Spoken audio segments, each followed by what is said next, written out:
Hello, welcome back to 129, Object-Oriented Programming. Today we are going to start looking at objects in classes. In earnest, hopefully you have attempted the review homework and obviously checked out last week's presentation on a couple of those Java features that you might not have known and others that you should already be familiar with.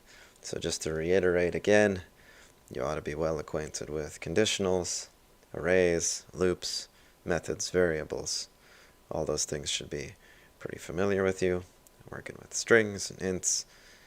If you're struggling to answer these kinds of questions, then you might not be ready to take this course on. So come and see me. We'll see where you're at skills-wise if you're not quite sure.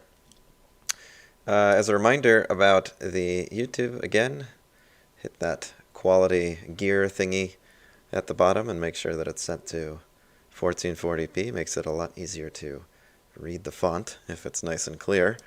If you're in 480p, you're going to have a bad time reading that font there. So again, hit that quality slider, set it to 1440p. Let me know if you have trouble reading the programming font at any point. And likewise, let me know if you have any trouble hearing the audio at any point. All right. Now let's move on. I've already got Eclipse open, so if you haven't done that, now's your chance. I'm going to make a new package today rather than making a new project, but again, you can organize your stuff however you want. So if you prefer to make a new project every time a new day comes up, you can make a new project. If you prefer to make a new package and put all the stuff for the day in a new package, that works too. So if you're doing the package approach, you're going to right-click on your SRC folder, and you're going to go to New, and you're going to go to Package. I'm going to call this Object Intro today. And then I'll just hit Enter or click that Finish button. So again, I right-clicked on my SRC folder in the project that I'm working on. I have a project that's just called 129, and then I went to New, and then I went to Package, and I made a new package for today. Everything that I do in class here, and the stuff that I did last time as well, is going to go up on Canvas when I'm finished.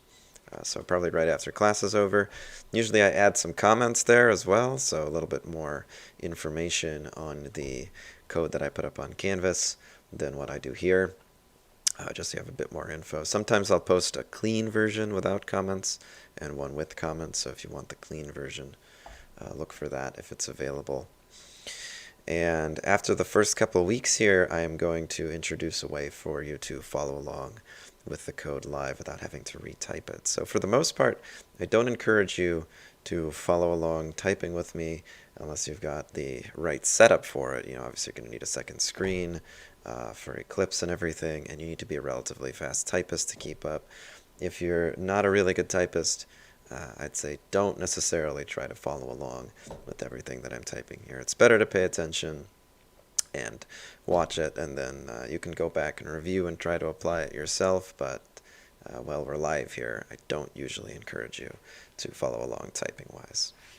Just obviously you can check it out on Canvas after we're done. Okay, so before we actually get into adding things to this package, adding classes and such, let's talk about objects in an abstract sense first. Okay, so one second while I switch the stream over.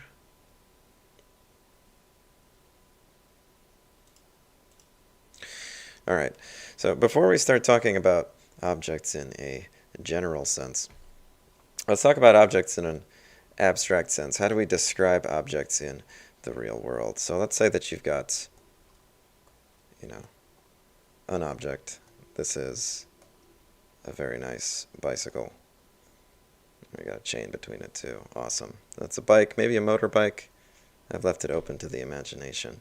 So depending on what context you're dealing with a bicycle in, you might break this object down very differently. If you're building like a bicycle lane, or something similar to that, if you're building an application for a bicycle, then you might want to think of this as a single entity and you don't really care about its parts.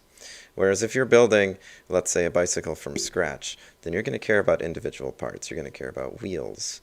You're going to care about the handlebars. You're going to care about the seat, Those are all going to be individual parts for you when you're in charge of building a bicycle and in charge of its operation. If you're in charge of just describing how a bicycle works, then you don't really care about all of its different parts. You're going to be talking about things like its speed. You're going to be talking about things like its gearing. You're going to be talking about abstractions. Those are also mechanical things, but maybe abstractions. Maybe you can talk about how fun a bicycle is to ride or how nice it looks, aesthetic things. There are different features that objects can have. When we have this idea of a bicycle, so we have that word, bicycle, okay, that describes a template for something. When I say bicycle, you probably don't imagine my beautiful sketch here. You imagine something that actually looks more like a bicycle in your mind. You have a template in mind of what a bicycle is. A class in Java and in object-oriented programming is a lot like this template. A class describes what an object is going to be like, and all of the objects of that class share some features, and those features, it depends again on how you want to describe it. If you're talking about a bicycle in the mechanical sense, those features you might describe are its parts. If you're talking about it in the sense of building a road, you might just describe it as a single unit, maybe its size, maybe its ridership. It depends on the context you're addressing it in.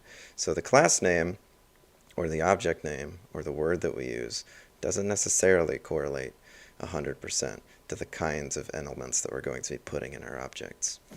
The other thing I want to point out is instancing, which is an unfamiliar concept to us, but it's actually something that we do every day. When I say bicycle, that can describe many different millions of objects around the world. But every single bicycle in the world is not a bicycle in the abstract sense. It doesn't fit the word bicycle in the abstract sense. Every bicycle in the world is a specific bicycle. And when we say that something is a specific object, we say that it's an instance of the template, an instance of the class. So every actual bicycle in the world, yours, mine, anyone on the street, that's an instance of the concept of bicycle. It's not a bicycle because bicycle is an abstraction, a word that we've come up with to describe a template, a series of parts, or some description, a two-wheeled vehicle, basically. No, every bicycle in the world isn't that. Every bicycle is an instance of this concept that we've come up with. And if that's confusing to you, don't worry about it. We're going to clarify it in more detail pretty soon here. But I just want to get started with that distinction between a class as a template for something that we build, and then each individual instance of that class being an actual occurrence of that object. So without further ado, let's get into some programming here. I'm going to make 3 classes. So I'm going to right-click on my package. I'm going to go to New, and I'm going to go to Class. The first one I'm going to make is my driver. That's going to have my main method, so I'm going to check that box that tells me to make the main method so that I don't have to. I'm calling this driver again, so I've just set the name to driver, and I've checked the box that allows me to have the main method. Then I'm going to make a couple more. I'm going to make a class called doodad. This is just going to represent some object in the world. That one's not going to have a main method, so that's just doodad. And then I'm going to make one called doodad processor. Doodad processor. And I'll probably spell processor wrong, but that's fine. And this one obviously also doesn't have a main method. So I've got my doodads, and I've got my doodad processors here. Okay, and I'm going to take a quick poll to see if everybody's gotten to this point.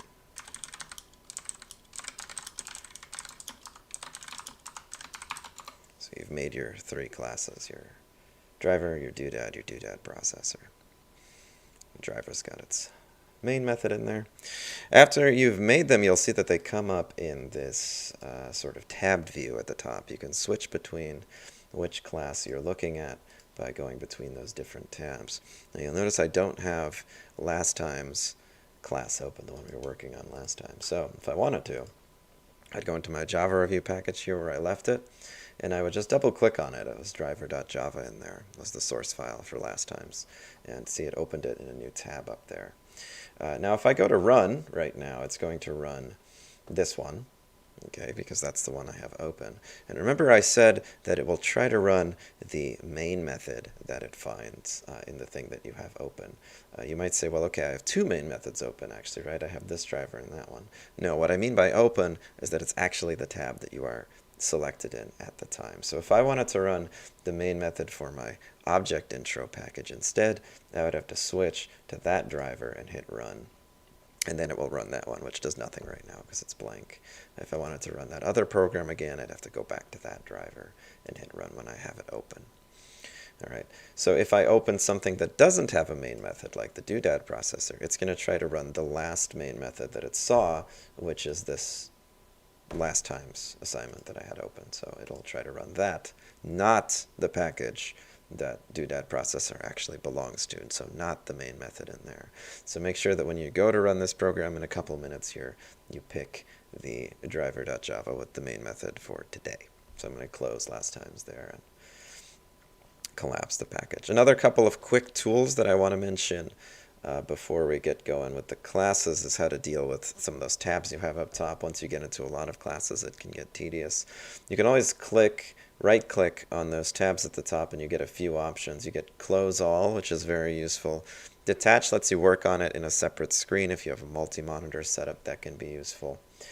There's Close Others, which closes everything other than this, and Close Others to the right, which closes everything to the right of that in that tab menu. So Close All gets you back to a simple display. You can select all the ones that you want to open by shift-clicking them and hitting Enter, and it will open them all that way quickly. You can also control-click it rather than shift-clicking things, and also hit Enter to open those. If they're already open, I think nothing happens, right? Yeah, nothing happens. So if you try to open something that's already open, nothing happens there, so don't worry about that.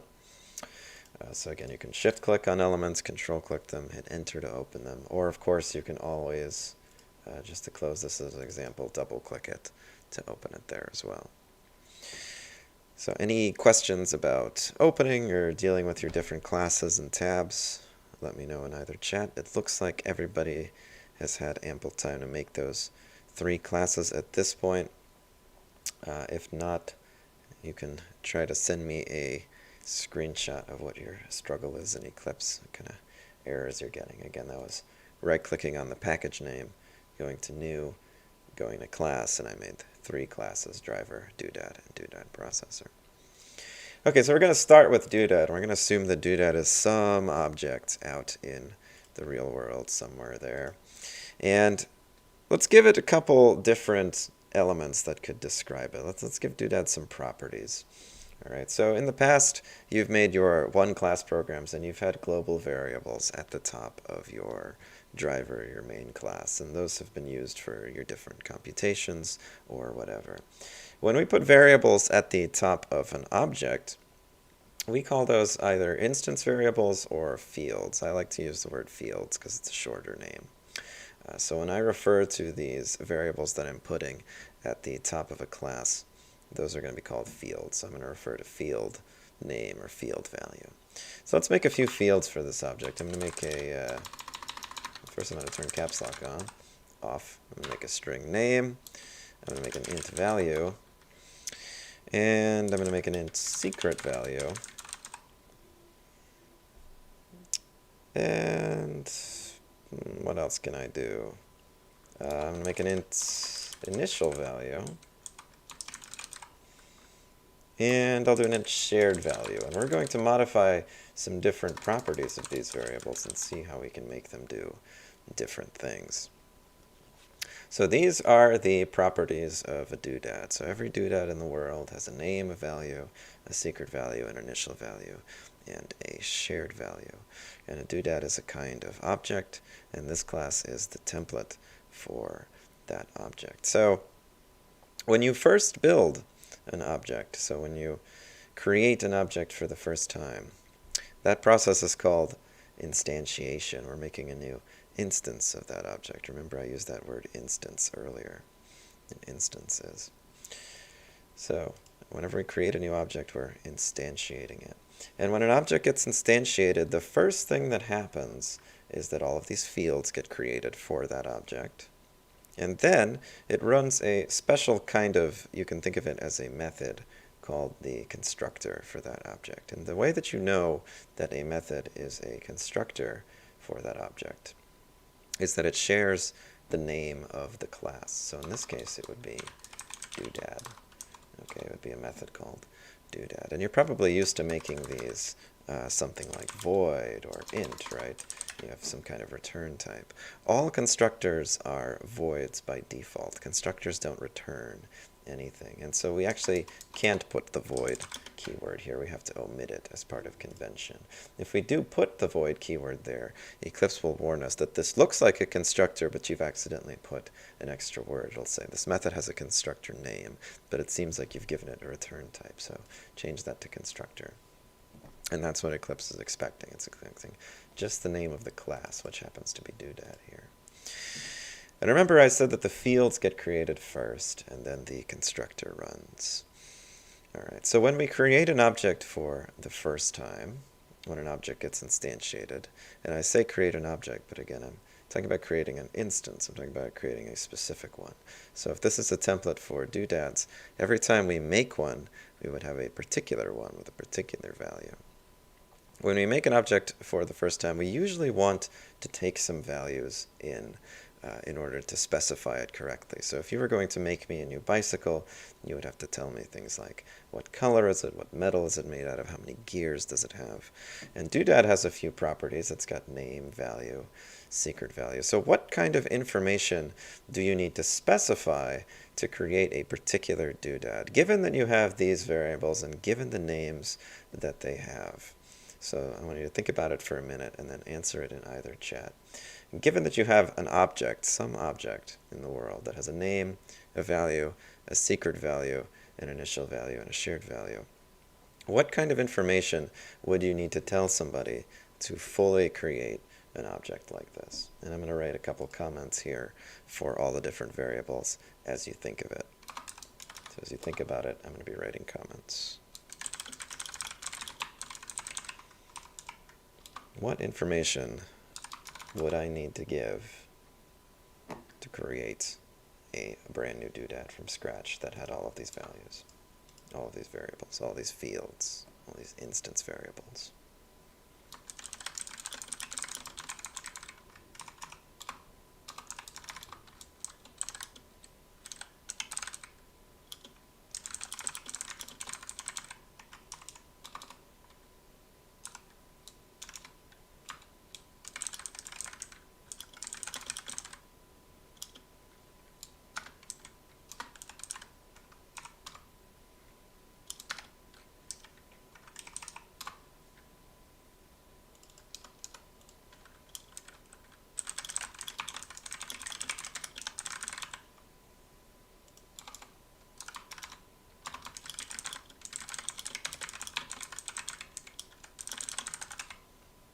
Okay, I've written some comments to describe my intention for these.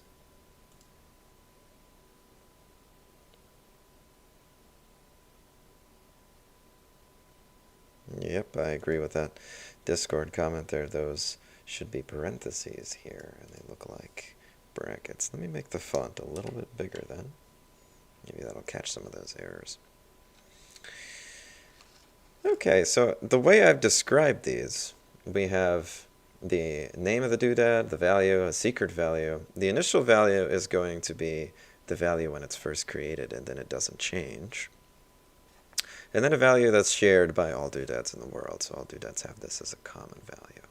That's the intent for all of these. Now you'll notice I made these comments with 2 stars and a dash. This is a special kind of comment. This is a comment called a Java doc.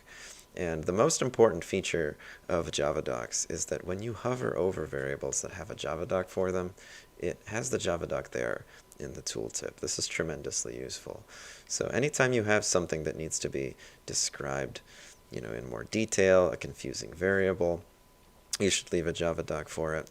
But also anytime you have a method or a constructor, which is for all intents and purposes a kind of method, anytime you have a method or a constructor, you should also leave a Java doc. And so to get full credit in this class, the full extra credit for all of the documentation here.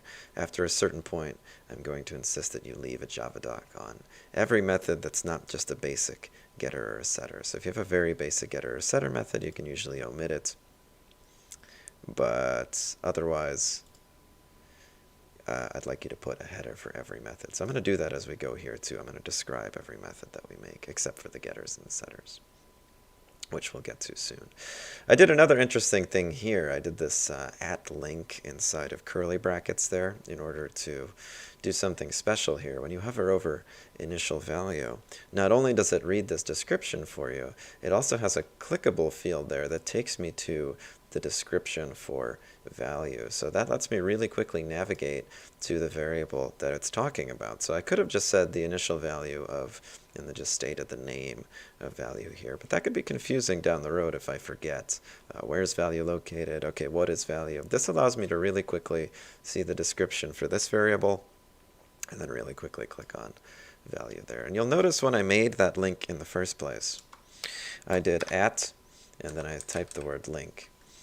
Okay, and after I hit enter, it puts the brackets around for me. Then I usually make a space just because I like to have them separated. And as soon as I type that pound sign, hashtag, whatever you want to call it, it comes up with a list of all of the methods and variables that are in this program. And I could use any of these in that link there, and it will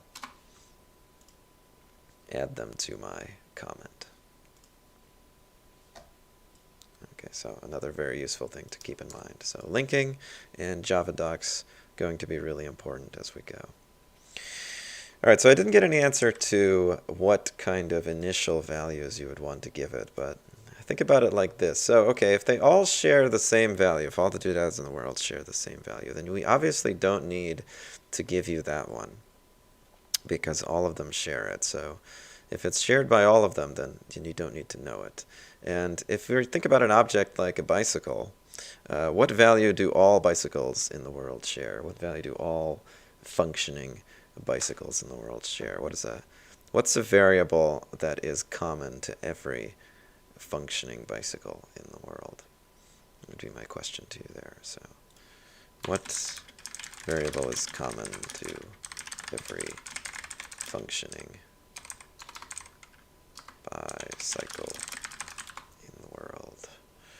Initial value you don't have to give either, right? Because initial value depends on value. So when you give this doodad a value, the initial value is determined, and then it is no longer used again. So a few people said 2 wheels. That's exactly the kind of thing I'm looking for. Not every bicycle might have a seat, not every bicycle might have a handlebar, but in order to meet the definition of a bicycle, it has to have 2 wheels. And since we know that value up front and it's shared for all bicycles, we could set it directly in the fields up here, which is what I'm going to do. That's common to all doodads. Has 2 shared value, whatever it happens to be.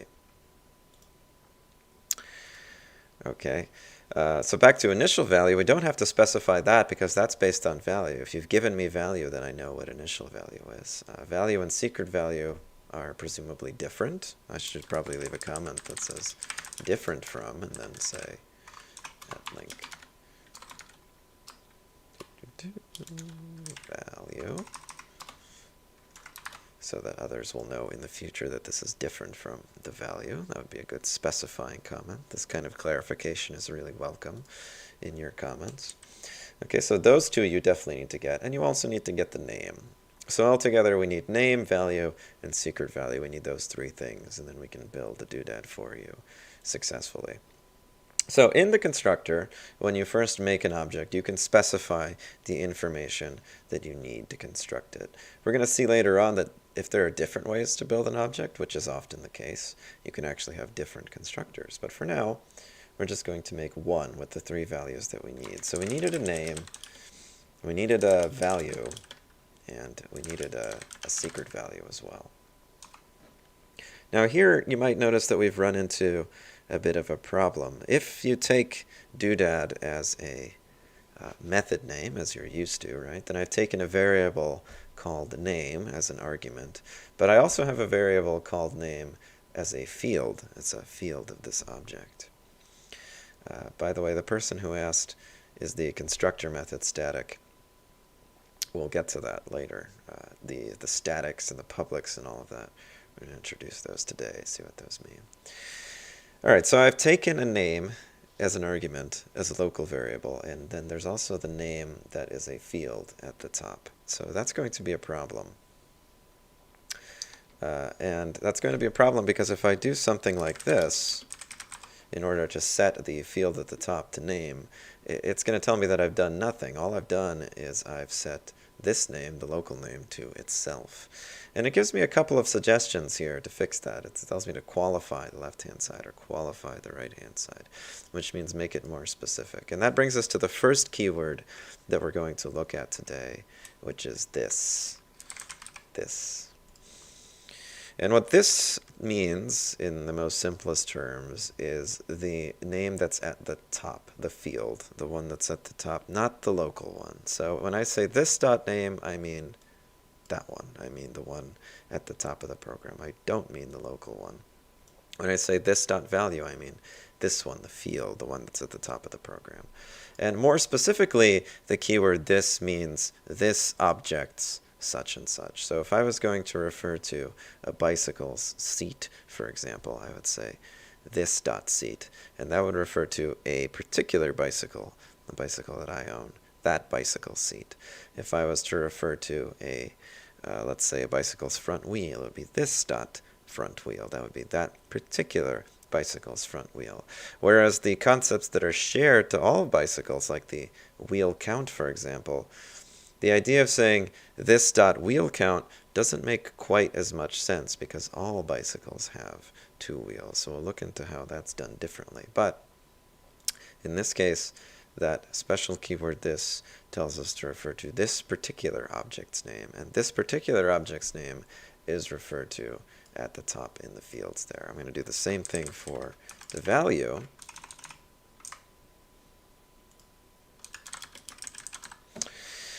And then I also have this secret that I've taken as an argument, but you'll notice that I didn't use the same name. So in this case, I don't have to worry about the keyword this, because they have different names and there's no ambiguity.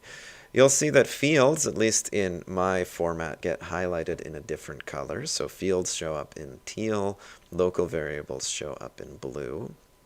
Almost any Eclipse format will put those in different colors. So that's a helpful way to instantly see if something is a field of an object, an instance variable, or whether it is a local variable to that method instead, or in this case to the constructor.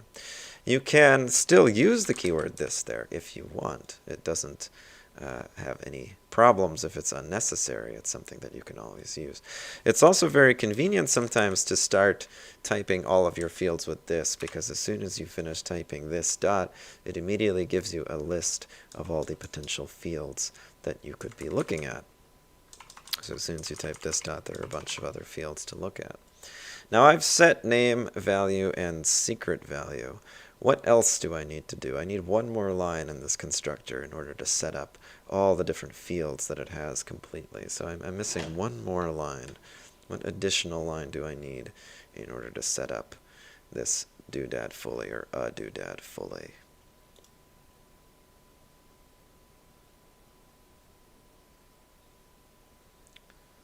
So I need one more line to set up this doodad fully.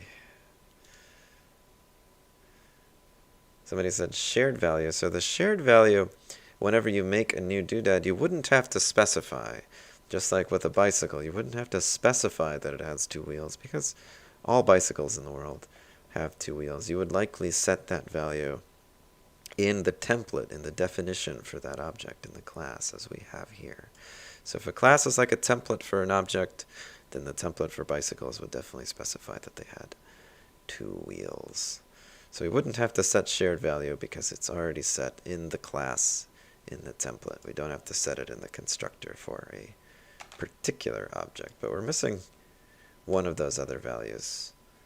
What is it, and how might we set it? In the meantime, I'll write the comment for this constructor. Again, a dash and 2 stars.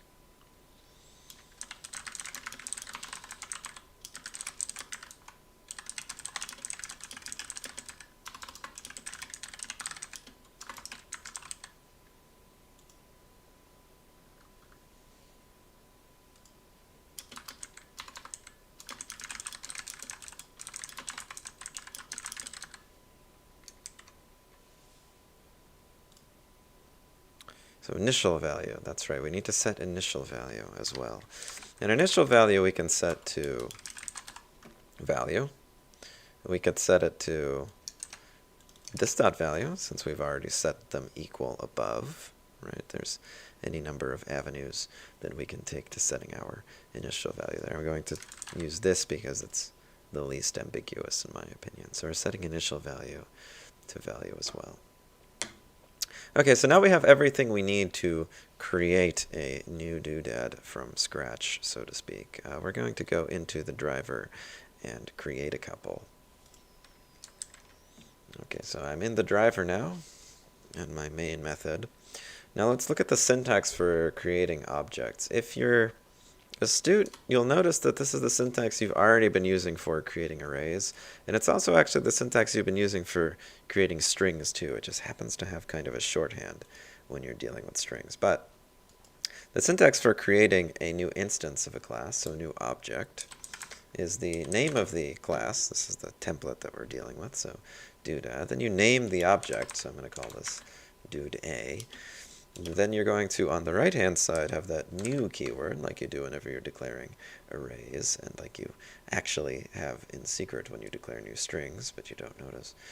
That's a new doodad, and then I have to specify whatever it is that the constructor needs in order to set this up correctly, or it's not going to be happy with me. So if I hover over this now, it's going to tell me that the constructor doodad, the one with nothing in it, the one that takes no arguments, that one doesn't exist. That to create a doodad, you must specify everything that the constructor calls for. In this case, the constructor calls for 3 arguments. If I take Eclipse's recommendation here, it'll make 3 basic arguments for me, a string, a value, and a secret value there. And if I hover over doodad's description here, I'll find my Java doc there from before creates a new doodad with a specified name, value, and secret value. It also shows me a list of parameters here. Those were automatically generated, if you noticed, when I first started that Java doc comment. So as soon as I hit // and hit enter, it generated these 3 parameters for me. And as you can see, I put a little explanation on one of them. When we go back to our driver and hover over it, we can see those parameters listed out there and that description that I wrote. You can use this to describe your parameters and what you're expecting there more specifically. So in this case, it's pretty obvious that you're taking some string name and that the values are some integer, and anything more specific than that doesn't matter here. So let's name this guy. We're going to call this guy A. I guess I'll just do 1 letter. We're going to say he has an initial value of 5 and a secret value of 10. Alright, so this creates, and I'm going to make a regular comment here, not a Java doc, because I don't need this to become a tooltip. Creates a regular doodad with the name A, value 5, and secret value 10.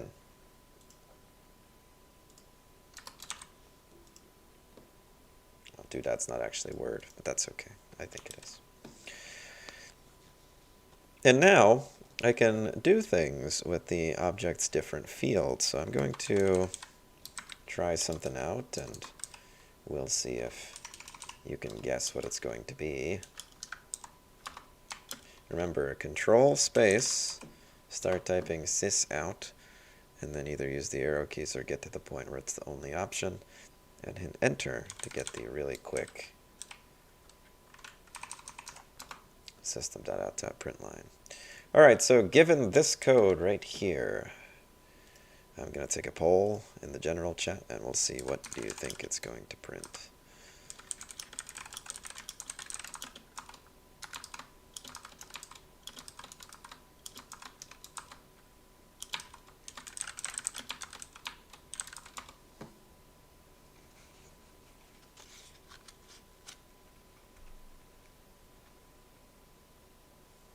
What do we think that this is going to print? I did see a couple people struggling with the plus equal notation, by the way. These 2 statements are equivalent.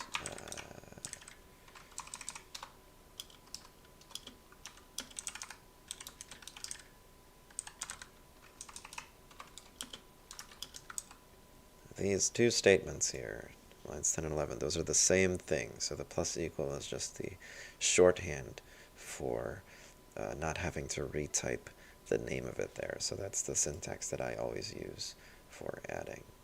So if you prefer to retype the name, you obviously can, but this is much shorter, so that's what I go with. Okay, most people voted C. Let's see, I'm going to run this and find out. And it is indeed 6. So how did you figure that out? So dude.value, dude.a.value, asks you for the value of that particular doodad. And then we added 1 to it, and then we printed it out. So we were actually able to change the value of that doodad. So that value all the way over here in this class, and it changed when we added 1 to it. Hold on, I have an error to look at. Let's see.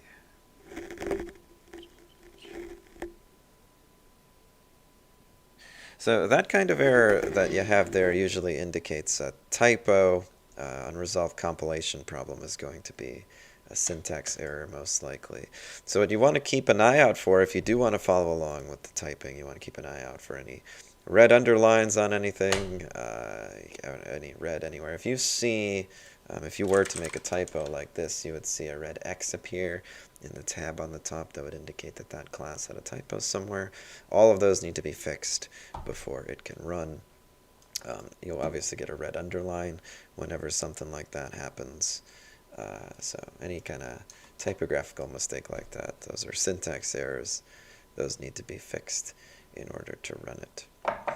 Now, by convention, I haven't mentioned this, but by convention, all objects, all class names start with an uppercase letter instead of with a lowercase. Helps to differentiate them from variables. But if you noticed when I made dude A, I did start that off like any other variable with a lowercase letter.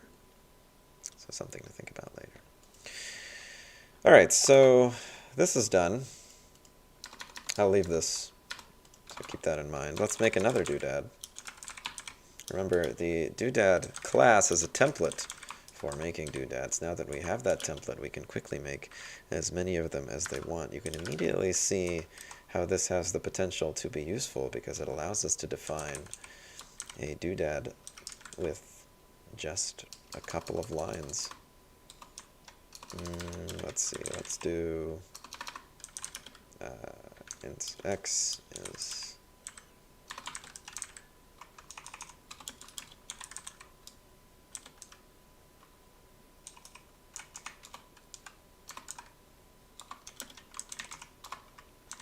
okay, so what would print out here for x?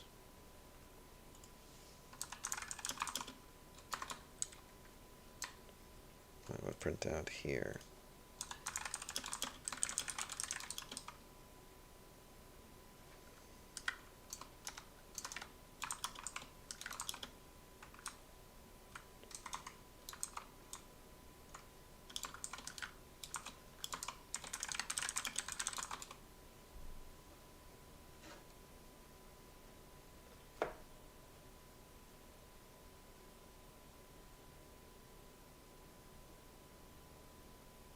So what would print out here? I set x to dude A's value plus dude B's initial value, and then I print them out there.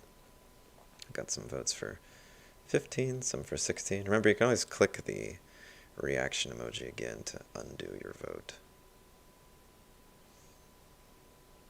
So most of the votes seem to be for B, which is the right answer. It's 16 because we had already added 1 to doodad's value up here. It's no longer 15.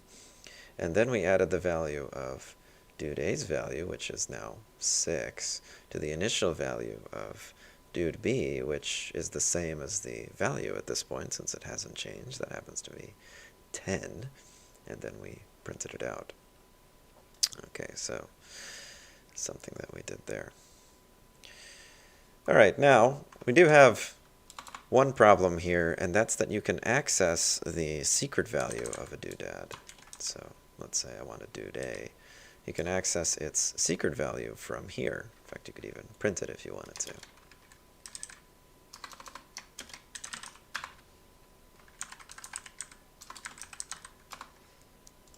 print out secret values here. And that gives us the opportunity to create some errors down the road. The reason that we sometimes might not want a variable to be accessible, the reason why we want it to be secret, it's obviously not because we're hiding something. It's a pretty poor effort to hide anything from other programmers if they can always just go to the other class and have a look at it.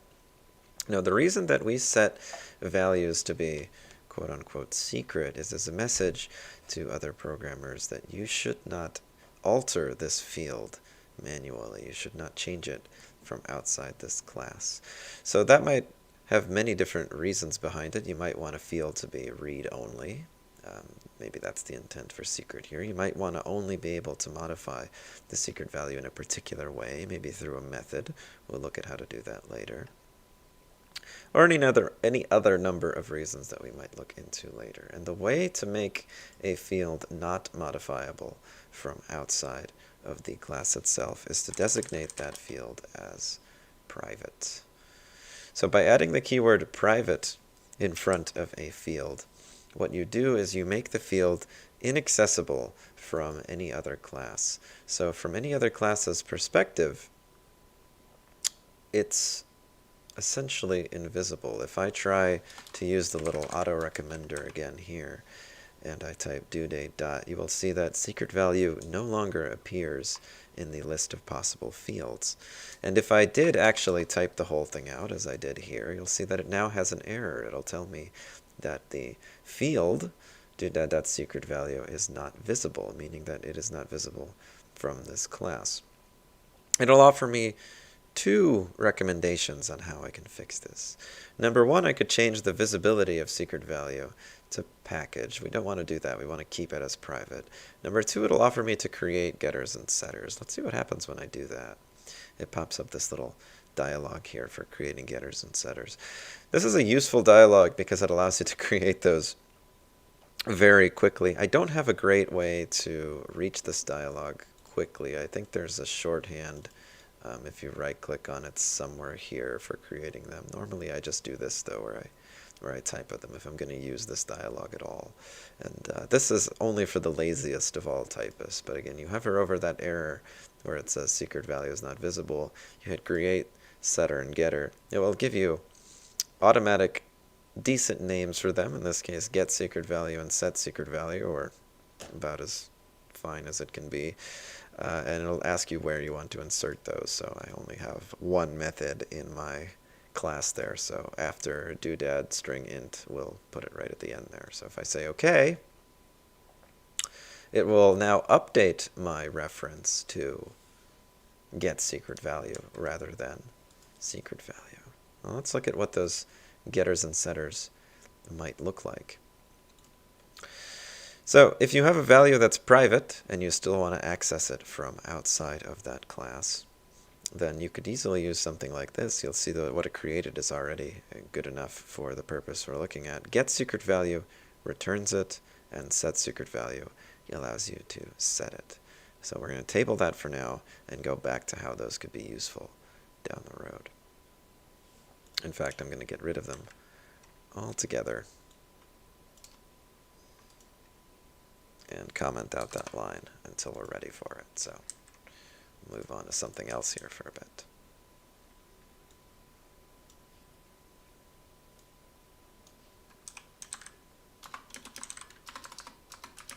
You'll notice that it updated that reference there too when I created those getters and setters. So if that's not desirable, don't use that little dialog. And this little warning underline that it shows me is directly related to that.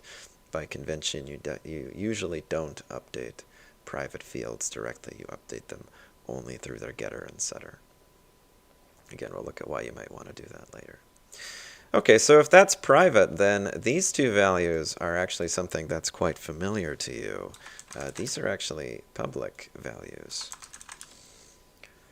If you want to nitpick a little, the default state of variables, if you don't specify either public or private, is actually protected, and that makes them only accessible within the project that you're working on. But that doesn't matter.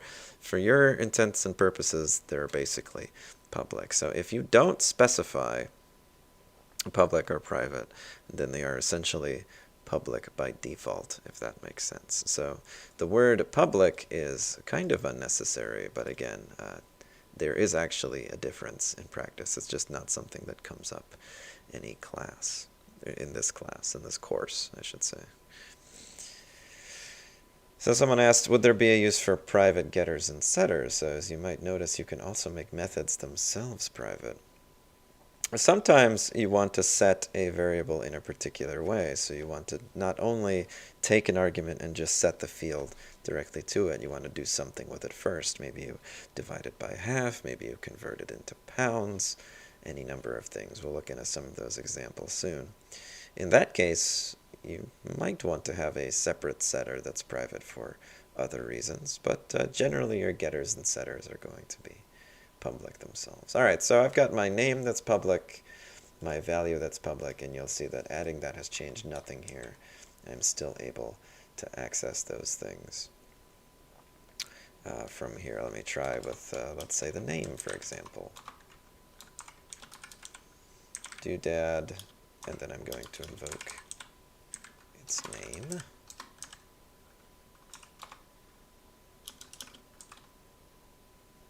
And I'll do an apostrophe as value is.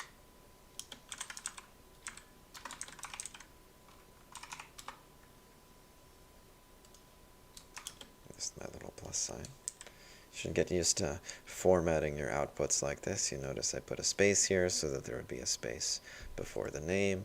I put my apostrophe S directly after. That gives me this nicely formatted do.a's value is 6 statement here. I can use that down the road. Okay, so do.a's value is 6. I'm able to access the name. I'm able to access the value. Those are public, so everything is good.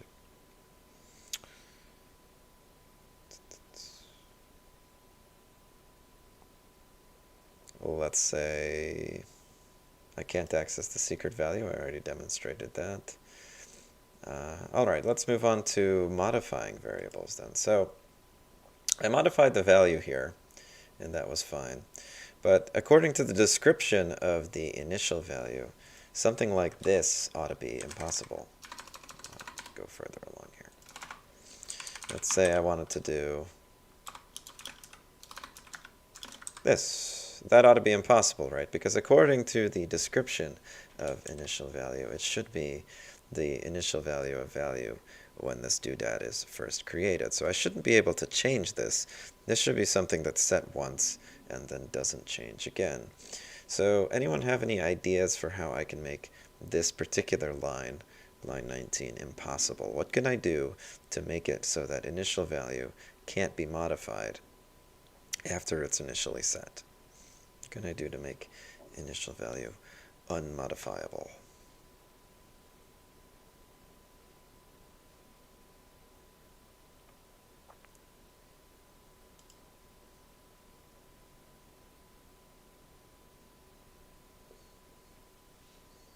What can I do to make initial value unmodifiable? Well, you think about it, I'm going to add an extra bit to my print statement here.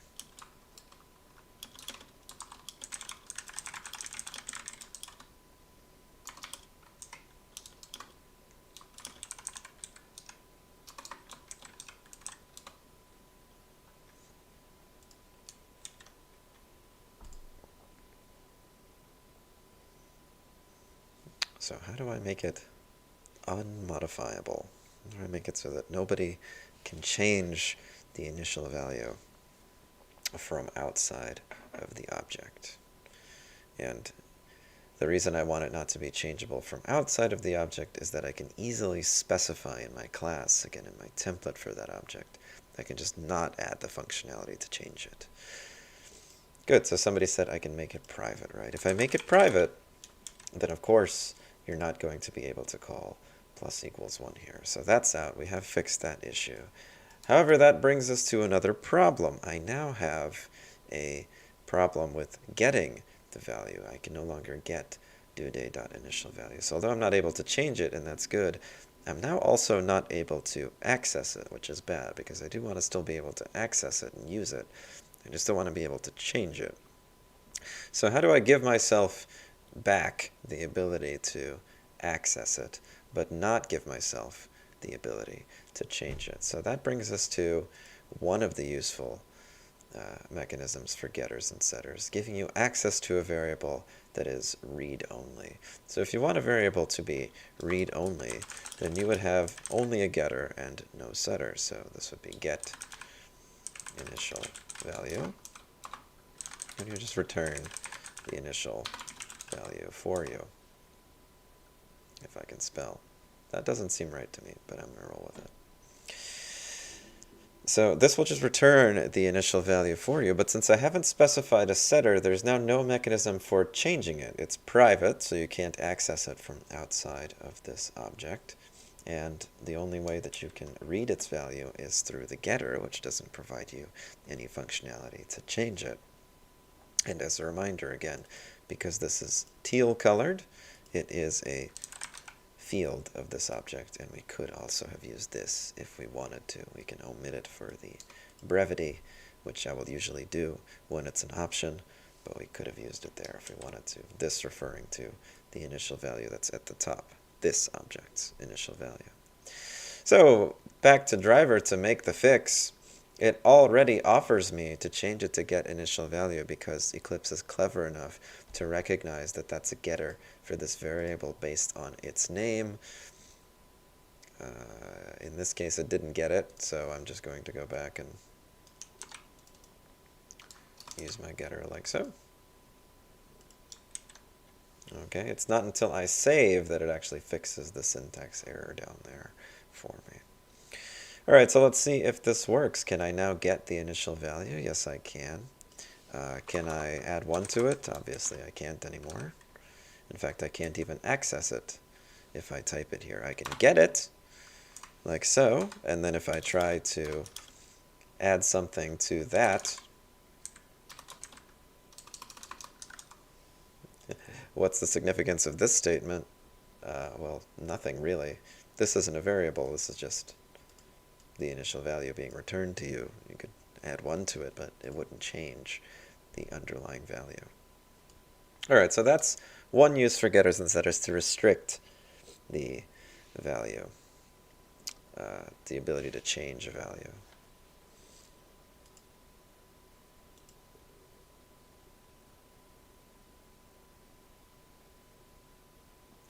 All right, let's go to the next topic, which is the shared value. So the shared value of all doodads. So right now it's clearly not shared. And to demonstrate that, let me increase one without increasing the other. So doodad dot shared value plus equals, let's say I add 1 to that as well.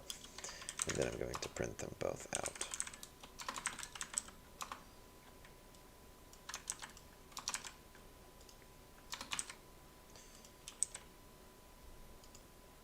So you can see that I was able to add 1 to dude A's shared value, and it was not a change that was echoed in B's. That is an instance variable, or a field, and each object has its own. So doodad A has its own set of values, doodad B has its own set of values, and that includes that shared value variable. So both A and B have their own version of it.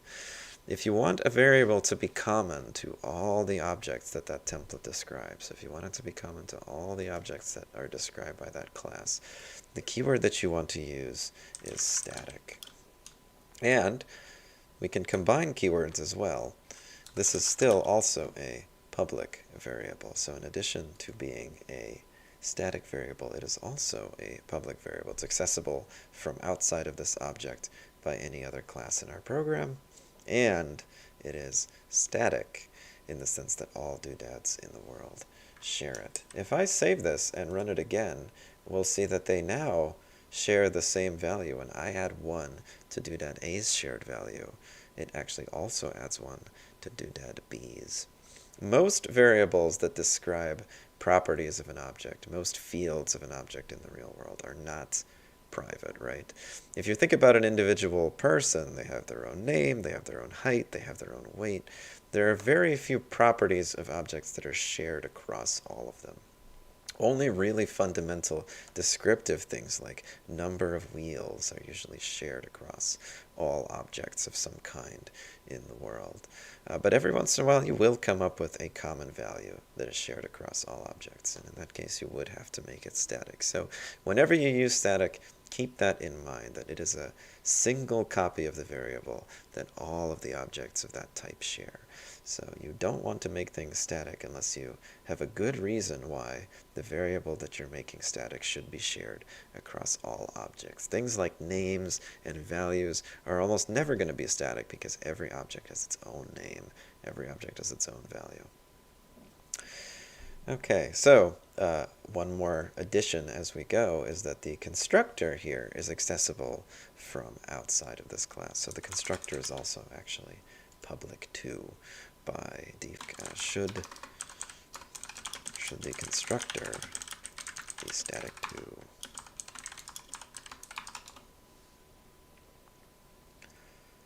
Static meaning that there's only one copy of it that all objects in the world share, all objects of that type in the world share. So all doodads have the same shared value. Should the constructor be static too?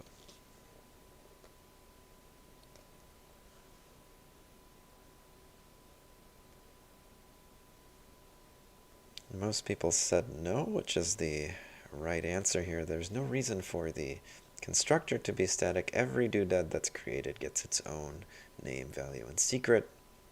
You actually can't have static constructors. It doesn't make sense in Java. The only way we could have made this static with Eclipse's suggestions is to turn it into a method or something. It'll reject any attempt to make the constructor static. So I fibbed a little there when I said it was possible. You can't have a static constructor because every object has to be built in a particular way, in the way that you define. All right, let's look at another use for static variables here. So the shared value, when I added 1 to it, it went across both of the doodads. But we got a little warning underline in driver, and if we hover over it, it tells us that the variable is being accessed in a not static way. So it tells us the static field, then its name, should be accessed in a static way. And it offers us to change the access to static by doing this. And this looks a little bit strange because, it's got the class name instead of a variable name, which is probably not what we're used to. This is more like what we saw the other day with the wrapper names. And if you'll remember the different functionalities that the wrapper classes had, like for example, integer.toString. Is integer.toString a static method? Let me take a poll and see. Is integer.toString a static method? No.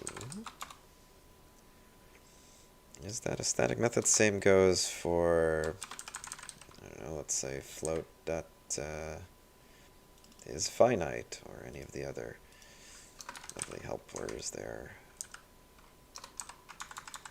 Float.is finite. String dot value of C. Are these things that belong to the wrappers static? Most people said yes. Yes, they are. You can tell that they're static in Eclipse because static methods and variables get italicized. You'll have noticed that when we first made shared value static up here, it gained italics.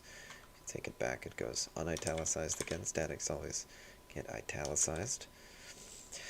And they are static because they're called directly by the class name. Because they're shared across all the objects in this class, we don't have to have a particular instance of an object in order to discuss that variable or in order to invoke it. And if you think about this back to the bicycles example, you don't have to say Susie's bicycle.number of wheels or my bicycle.number of wheels. When you say bicycle.number of wheels, it's understood that it's 2 because that's a value that's common to all bicycles. So you don't need a particular one to talk about it. Unlike if you were talking about its gearing or its color or the kind of scene it has, you would need to have a particular one in mind to refer to. When we talk about static values that are shared across all objects, we don't have to have a particular one in mind. We can just say doodad.sharedValue here instead of talking about a particular one. There's nothing wrong, by the way, with keeping it the way that we had it. Eclipse will warn you, but obviously it still works and it's fine. It's just an unusual syntax, and that's why it gives you that warning. A lot of the time I'll still do it this way, just for clarity. So if I have a bunch of different fields that I'm accessing back to back, and then I have one that's static, I'm not going to suddenly interrupt my, I guess, syntactical flow by changing it to the class name. So it's helpful that you have the ability to do this because sometimes it just types better, but the conventional way to do it is to use the class name and then the static value that you're looking at. Okay, so just as one more example, let's go doday.sharedValue.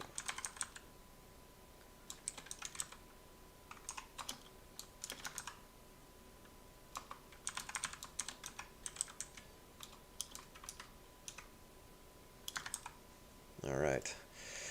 What is the final value that gets printed here? So what is the final value that gets printed here? Remember that the initial value of shared value is 2.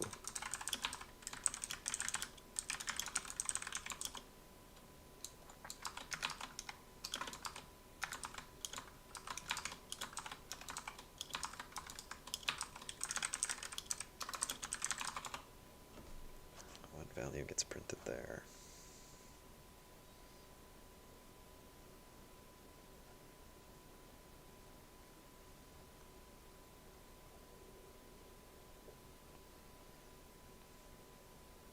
Most of the votes look like they're coming in for 7. Remember, the initial value is 2.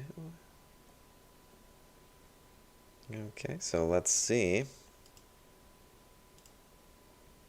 7. All right, so why is it 7? So the shared value of 2, we added 1 to it, and then we multiplied dooday's shared value by 2. That brings us to 6, and then we added 1 to doodad.b's shared value. That brings us to 7, actually, because, again, they share the same one because it's static, and so the final output there is 7. Okay, so although the shared value is called in 3 different ways by the class name, using doodad.a's name and using doodad.b's name, they share it across all of them. Okay.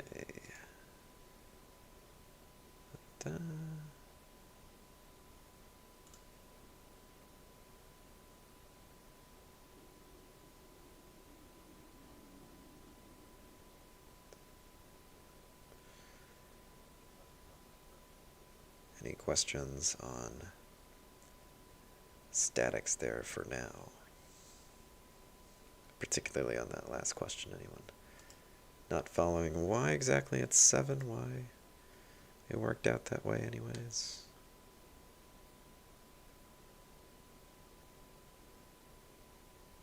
All right.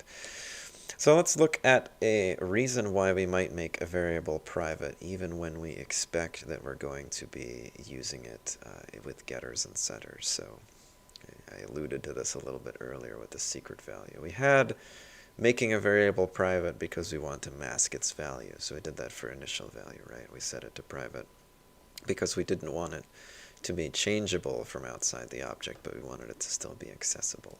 So let's say that we have a secret value and we want it to be both changeable and accessible. So I'm going to use my little, I clicked on the helper, and then I said getter and header, make getters and setters, and I allowed it to use the default names and everything. Wonderful. So it's gone ahead and made them for me. It's changed every invocation where I set that field to use the setter instead. Note again that I didn't make comments on these because they're very straightforward.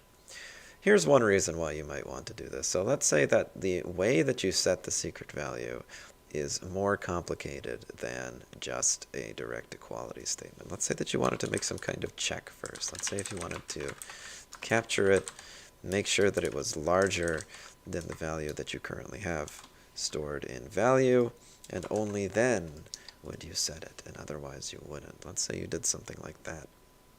instead.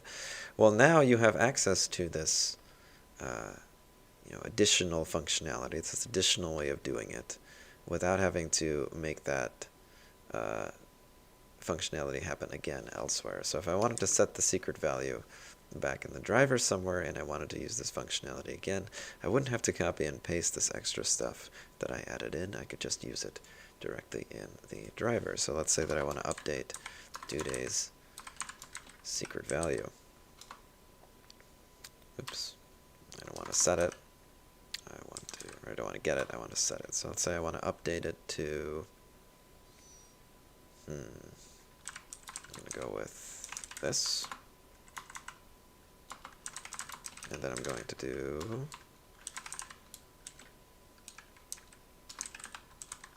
that. Okay, so I want to set their secrets like that. What is going to be the value of both of their secrets after I've finished with this line? So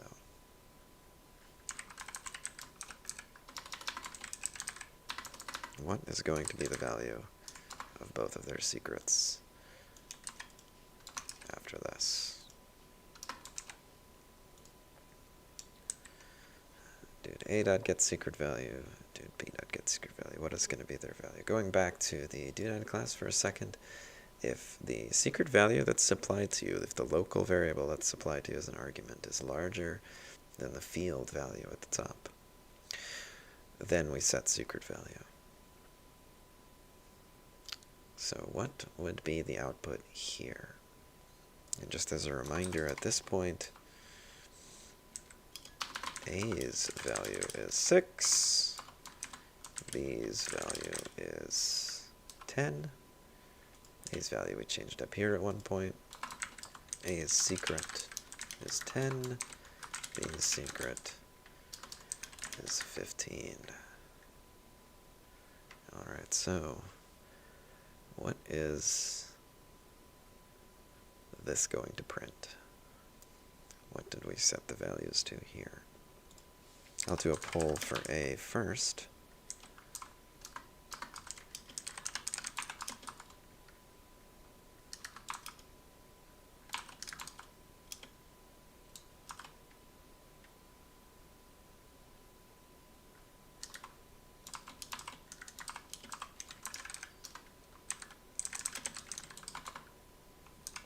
And then I'll do one for B as well.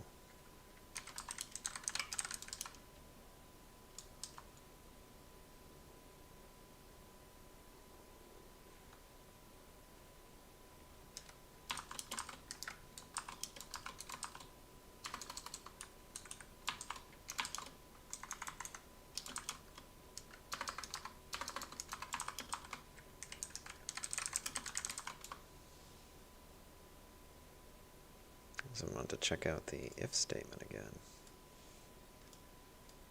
We just posted in Discord too.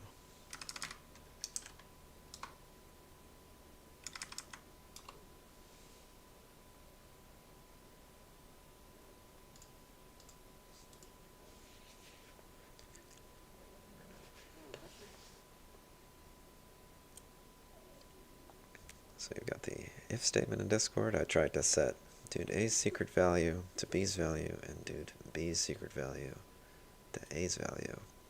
And then I'm printing out A's secret value and B's secret value. What is that going to end up as?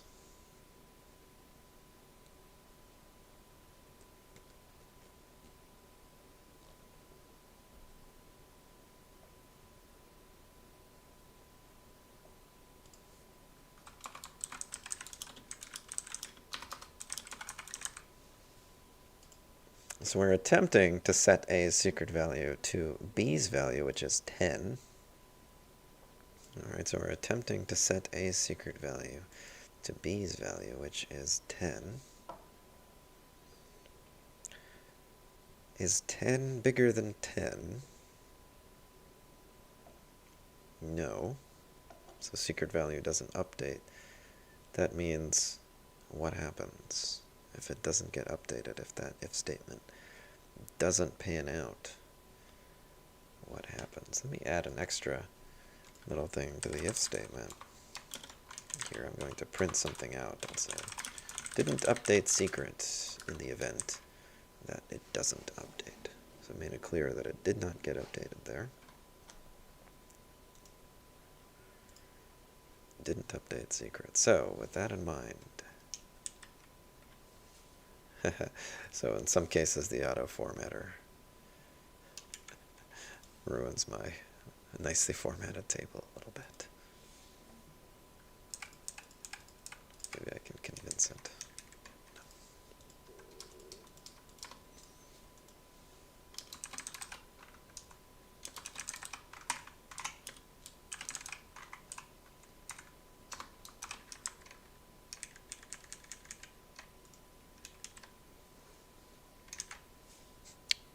All right, a couple of responses rolling in, but not too many on B yet, so I have most people saying that it's going to be 10 for A, which is the right answer, right? Although that if statement isn't going to pan out because 10 is not bigger than 10, all that's going to happen at that point is that the secret value stays the same as we originally set it, and we did originally set it to 10, so it's going to continue to just be what it was. It's going to stay as 10. For B, I've only got, looks like one answer rolled in yet. So we're doing b.set secret value, and we're trying to set it to A's value. A's value at this point is 6.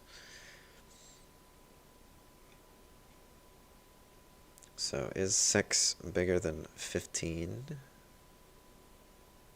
which is the current secret value of B? No, it's not. So it doesn't get set. So what happens?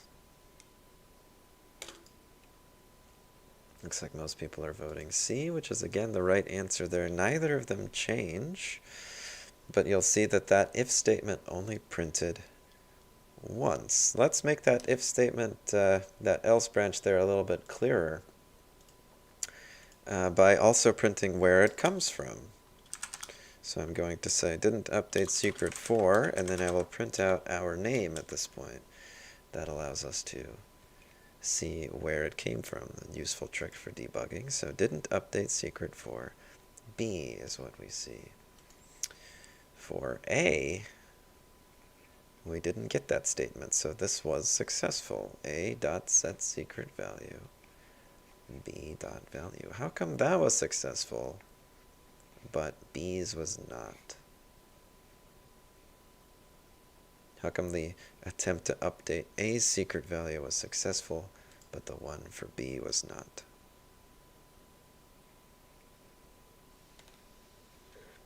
Somebody asked if I'm going to give an example of a static method when working with more realistic objects.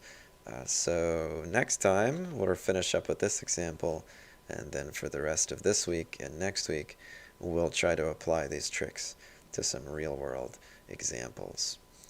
But I do want you to keep in mind as we go through this and the real-world examples that all of this stuff is just learning tools for making your programming life easier. I don't want you to think that the goal of learning this is to emulate the real world as quickly as possible and emulate kind of real objects and nouns and bicycles and things. Those are just a means to an end for learning this content. So we'll definitely go into bicycles and other such things later this week.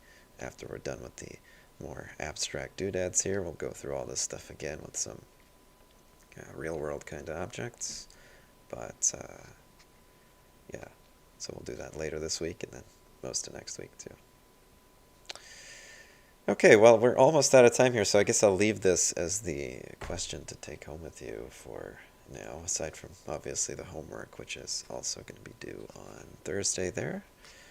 So make sure you get that done. How come it didn't update secret for A as well? How come it only updated B's secret there?